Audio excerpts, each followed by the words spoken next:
Hey guys, it's Victoria and welcome back to FemmeHead. Today I wanted to talk about anxiety, panic attacks, and just feeling down in the dumps while you're on the pill or some other form of hormonal birth control. Because this was the final straw for me, the thing that broke the camel's back.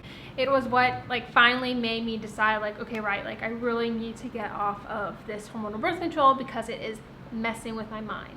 I just felt emotionally out of control, and it got to the point in college where I would go to a friend's room while she was at her internship just so I could have my panic attack or freak out or sob or whatever it might be, because I could hardly keep it in, and I would keep it in long enough, find a place where I was alone, and then just let it spill out because I could not figure out what was going on, and it made no sense. It did not connect to anything going on in my life.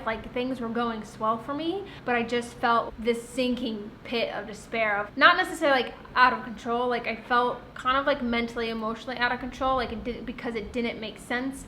And it wasn't like someone punched me and then I cried. I would just be sitting there, or I'd be walking around and I could just feel it bubbling up. You're going to explode in tears. And it was a very, very unpleasant time in life. And looking back, golly, why did I deal with that for so long? But I finally was something is going on. This is not me. This is not right. This is not who I am. I am a happy, bubbly, positive person. If you've watched any of my videos before, you can probably get the sense I'm a bit of a jokester. I'm really laid back. I'm a happy, bubbly person. And then it finally clicked for me, I suppose. Slowly been making the connection between these things that were happening and the pill that I was taking every single day without even thinking about it. And the first seed that was planted was the previous summer when I was on a road trip, and I was just constantly dealing with the UTI, and it was awful. And I did everything under the sun to prevent UTIs, to treat them, and always either had one, was getting one, or was getting over one. It was awful. And that's when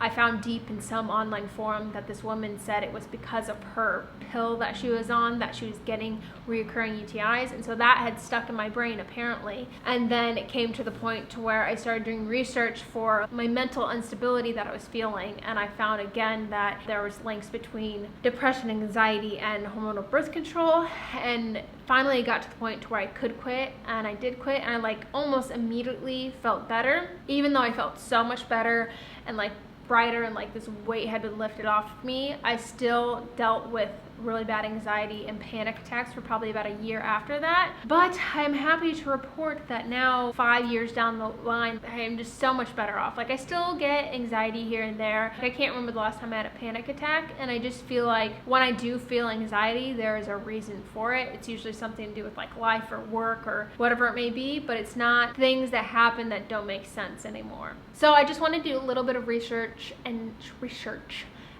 share some stuff with you. So many research and share some stuff with you about anxiety and panic attacks and hormonal birth control. And this is what I found. So a lot of doctors and medical professionals and people just in general write off hormonal imbalances as just something that have to be dealt with because they're too complicated to fix, when in all reality it is complicated, but it's not impossible.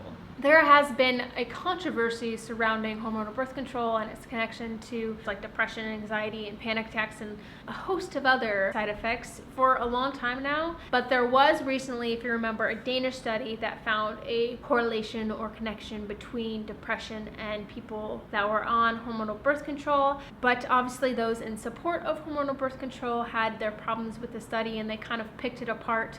But if you were someone that had been experiencing something like this, for example, when I read it and when I heard about the study, I went, yeah, duh, I could have told you that. And so could have millions of other women that are experiencing these negative side effects that people don't necessarily take seriously. And this study strongly suggests that there is, in fact, a connection between women who take hormonal birth control and women who are prescribed antidepressants.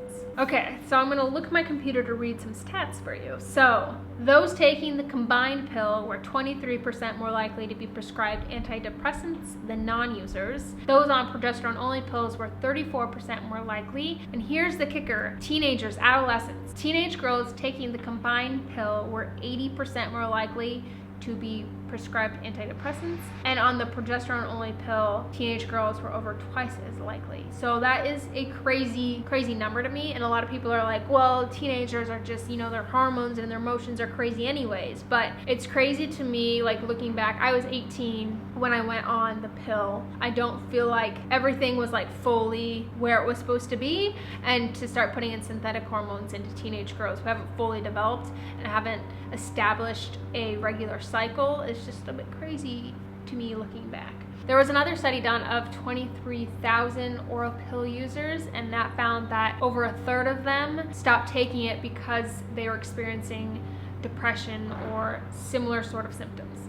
And there have been several studies that have shown that women who are taking hormonal birth control have a higher risk of anxiety, fatigue, neurotic symptoms, anger, and negative menstrual effects. And like I was saying before about the teens, like there's a lot of girls and teenagers that are going on hormonal birth control as teenagers. They only know themselves as who they are on the pill, and they just assume that the things that are happening and they're experiencing are just part of being like growing up and being female. And it's not until like years later or whenever it is that they finally get off of the hormonal birth control that they realize that there was a connection between the things they were experiencing and the thing they were taking or had inside of them.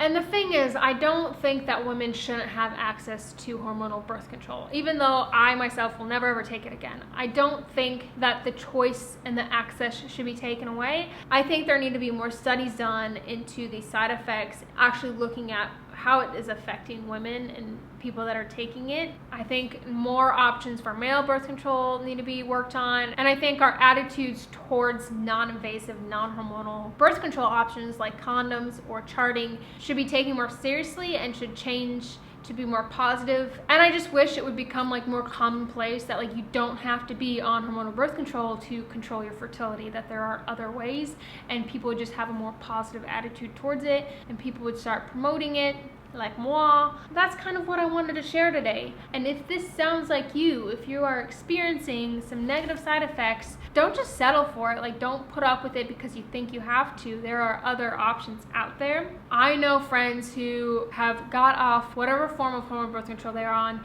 and now just rely on condoms. I myself and other people I know, plenty of other people I know, practice sympto-thermal method, and they chart their cycle and they're successful with that. And while they don't get a lot of limelight, I think they should.